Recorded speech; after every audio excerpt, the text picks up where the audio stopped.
Probably issues on both sides. I think there was a little bit of aggression from the police officers, but also the people in Charlotte yesterday.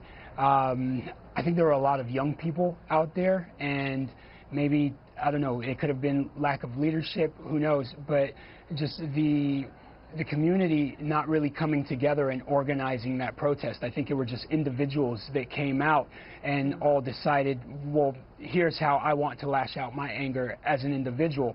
And protests don't work like that if there's no cohesiveness. I think that the reason why Tulsa worked out, because like you said, there are diverse groups and organizations that came together and said, this is how we're going to do it. So leadership must have been the issue there. You said that, you know, you've been to a number of these protests, and you said for the first time last night you felt scared.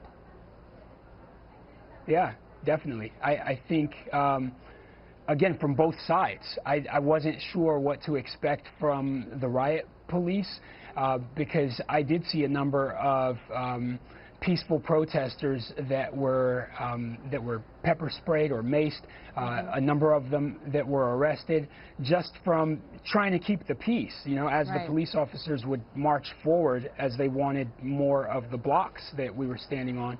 They would just grab people, you know. So if I'm standing with my hands up in the air with two fingers up signifying peace, I wasn't sure if I would get grabbed by the police officers, but also on the protest side, because there was so much anger and frustration there, I didn't really know what to expect.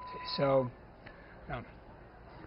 One thing that we do see in this video, and you posted a lot of it on Facebook, is that we see some people appearing to taunt you and to make fun of what you're doing.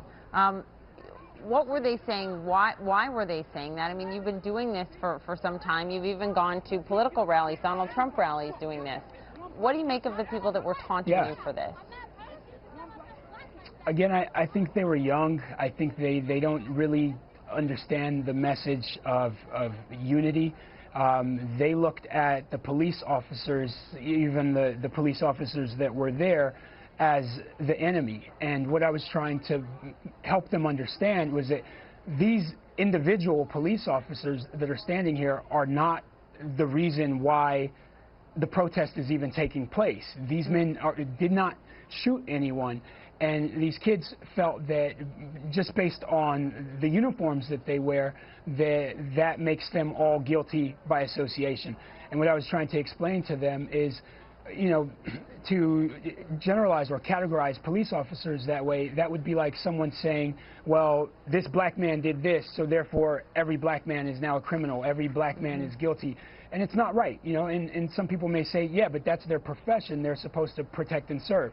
But there's good cops and there's bad cops, and the majority of cops are good, you know. And so every time that we have one of these cases that pops up, we can't go and get upset at the other 90-something% of police officers that are really just trying to do their job and do it well, and we're really only hearing about these cases. That can't make them the enemy.